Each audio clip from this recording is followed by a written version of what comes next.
శ్రీ బాలాజీ గారు నమస్కారం. Tourism chairman Balaji గారు నమస్తే అండి. బాలాజీ గారు, నాకు ఒక సందేహం. డౌటా? అవును సార్, ఒక చిన్న డౌట్. అంటే ఒకవేళ కనుక ఆవిడ నగలు కొనివ్వలేదు అని అలిగితే ఇటు సముద్ర తీరానికి తీసుకొని వస్తే భర్త ఆవిడ అలక తీరుతుందని అంటూ ఉంటారు. ఇక్కడ ఎక్కువగా భార్యలు అలగరు అని. అలక తీరుతుందా, ఇబ్బంది పెట్టారు అక్కడ తీసుకొచ్చేమని చేస్తారని లేదు సార్, చూడండి, ఆలోచించండి. అలాంటివి లేవు సార్. నాకు అలా వచ్చి వినపడింది మీ టోన్, నాకు అట్లా అనిపించింది. లేదు సార్, మీరు మమ్మల్ని చాలా తక్కువ అంచనా వేస్తున్నారు. మేమే తోసేసే ప్రమాదం ఉంది. మేము ఇక్కడ వరకు తీసుకురాము సార్, సేఫ్టీగా ఉంటుంది కదా. అవునా కదా? అంటే ఇక్కడ ప్రజలు ఇంత ప్రేమ ఆప్యాయతలు కురిపించడానికి గల కారణం ఏ? ఇక్కడ గాలియా, బి సముద్రమా, లేదా ఫుడ్డా? ఇక్కడ వ్యక్తులు కూడా చాలా సహనశీలు, సౌమ్యంగా ఉంటారు. నాకున్న సమాచారం మేరకు చాలా గొప్ప మంచి కల్చర్ ఉంది. ఎక్కడ అలజడి మనస్తత్వం కలిగినటువంటి వ్యక్తులు కాదు వైజాగ్లో చూస్తే.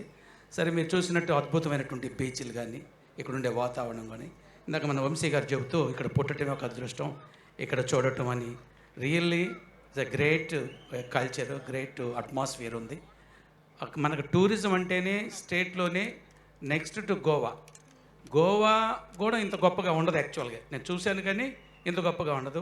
అద్భుతమైనటువంటి సుందర దృశ్యాలు ఉన్నటువంటి ఇక మన వైజాగ్, దాంతోపాటు అరకు, మిగతా లంబసింగి, ఎక్కడికి పోయినా కూడా అద్భుతమైన టూరిజం. దీన్ని ఇవాళ గౌరవ ముఖ్యమంత్రి చంద్రబాబు నాయుడు గారు ఈ రాష్ట్రాన్ని ఒక ఇంటర్నేషనల్ టూరిస్ట్ డెస్టినీగా తయారు చేయడానికి, చూపించడానికి, దేశమే కాదు యావత్ ప్రపంచం ఇటువైపు చూసేదానికి ఈ అరకు ఉత్సవాలని 3 ప్రాంతాలు ప్రత్యేకించి అనకాపల్లి, ఏఎస్ఆర్ డిస్ట్రిక్ట్ అండ్ వైజాగ్లో చేయిస్తూ అద్భుతంగా ఈ ప్రజలకి మంచి ఆనందాన్ని, సంతోషాన్ని కలుగజేయాలి.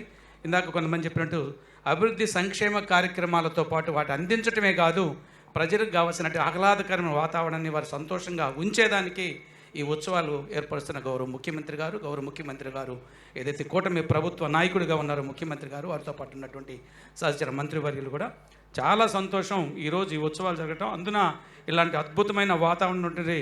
ఈ యొక్క ఆర్కే బీచ్ కానీ, ప్రక్కన ఉంటే ఋషికొండ బీచ్ లాంటి గొప్ప బీచ్లు ఉంటాం కానీ అనేక అంశాలు ఉన్నాయి. అలాంటి అంశాలు ఉన్నటువంటి ఈ వైజాగ్లోకి రావటం, చూడటం, ఈరోజు మీతో పాటు ఫస్ట్ టైం మిమ్మల్ని అంతా ఆ టీవీలో చూడటమే, ఈరోజు మాట్లాడటం చాలా సంతోషం. Thank you sir, thank you so much.